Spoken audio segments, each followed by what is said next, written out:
ఈరోజు పోలీసులు చాలా దారుణంగా ప్రవర్తిస్తున్నారు. మా నాయకుడు జగన్మోహన్ రెడ్డి గారు తిరుమలకు వచ్చేటువంటి సందర్భంలో ఒక రాష్ట్ర ప్రధాన కార్యదర్శిగా ఆయన వెంటబడి ఉండాల్సినటువంటి బాధ్యత నాకుంది. అయినా కూడా ఈ రకంగా నోటీసులు ఇవ్వడం, ఇది ఎవరు పోవద్దు అని చెప్పి ఈరోజు పోలీసుల యొక్క బందోబస్తు బయట పెట్టడం, ఇవన్నీ చూస్తా ఉంటే ప్రజాస్వామ్యం ఎక్కడికి పోతా ఉంది, ప్రజాస్వామ్య విలువలు ఎక్కడికి పోతున్నాయనేటువంటి సందేహం కలుగుతా ఉంది. ఇటువంటి చర్యలు చాలా తప్పు. ఇది ప్రజాస్వామ్య స్ఫూర్తికే విరుద్ధంగా ఉంది.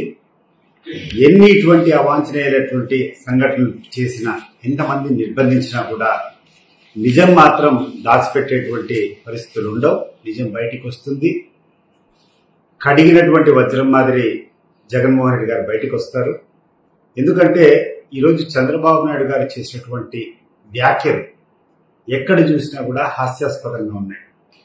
జూన్ 12వ తారీఖున ఎవరు ముఖ్యమంత్రి, మరి ఎవరి హయాంలో ఈ యొక్క నెయ్యి సరఫరా జరిగింది, దానికి బాధ్యత చెప్పకుండా జగన్మోహన్ రెడ్డి గారిని దీన్ని బాధ్యులుగా చేయడము, చిత్రీకరించడం అనేది చూస్తూ ఉంటే చంద్రబాబు నాయుడుకు మరి మతి భ్రమించిందా అని అనిపిస్తూ ఉంది.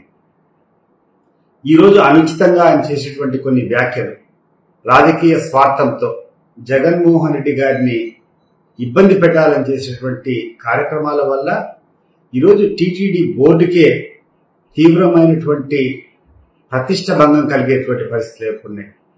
ఈరోజు దేశవ్యాప్తంగా ఉన్నటువంటి ఎక్కడ చూసినా కూడా ఒక చర్చ, టీటీడీ అంటే అన్యాయాలు, అక్రమాలు అనే రకంగా ఈరోజు మాట్లాడుకునేటువంటి స్థాయికి టీటీడీ బోర్డు దిగజార్చారు.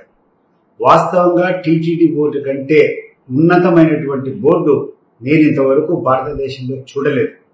నేను ఎన్నో దేవాలయాలు చూశాను, ఎన్నో దేవుళ్ళను నేను సందర్శించుకున్నా. కానీ ఎక్కడ కూడా ఇంత పవిత్రత, ఇంత ప్రశాంతత, ఇన్ని వసతులు ఉన్నటువంటి సమకూర్చారంటే అది ఒక టీటీడీకే సాధ్యం. మరి అంత ప్రతిష్ట కలిగినటువంటి టీటీడీ బోర్డును ఈరోజు ఆ ప్రతిష్టను గంగపాలు చేసినటువంటి ఘనత చంద్రబాబు నాయుడు గారిదే. మీరు దీనికి ఈరోజు కాదు, మీరు అనాలోచితంగా చేశారు. జగన్మోహన్ రెడ్డి పరువు భంగం కలిగించాలని చెప్పి మీరు ఆవేశంతో మీరు అనాలోచితంగా చేసినటువంటి వ్యాఖ్యలు ఈరోజు టీటీడీ బోర్డు మీదకి, ఒక అత్యున్నతమైనటువంటి బోర్డు మీదకి వచ్చినాయి. గమనించండి చంద్రబాబు నాయుడు గారు, మంచి పద్ధతి కాదు ఇది. ఒకవేళ నిజంగా ఈ యొక్క కార్యక్రమంలో ఏమాత్రం అపచారం వెంకటేశ్వర స్వామికి చేయాలని చెప్పి వైఎస్ఆర్ కాంగ్రెస్ పార్టీలో ఎవరు అనుకున్నా కూడా ఆ పాపం మాకు తగ్గుతుంది. కానీ మాకు ఎటువంటి ఆలోచన లేకున్నా కూడా రాజకీయ లబ్ధి కోసం నువ్వు ఇరికించాలని ప్రయత్నం చేస్తే ఆ దేవదేవుని యొక్క శాపం నీ పార్టీకి, నీకు తప్పకుండా తగ్గుతుంది.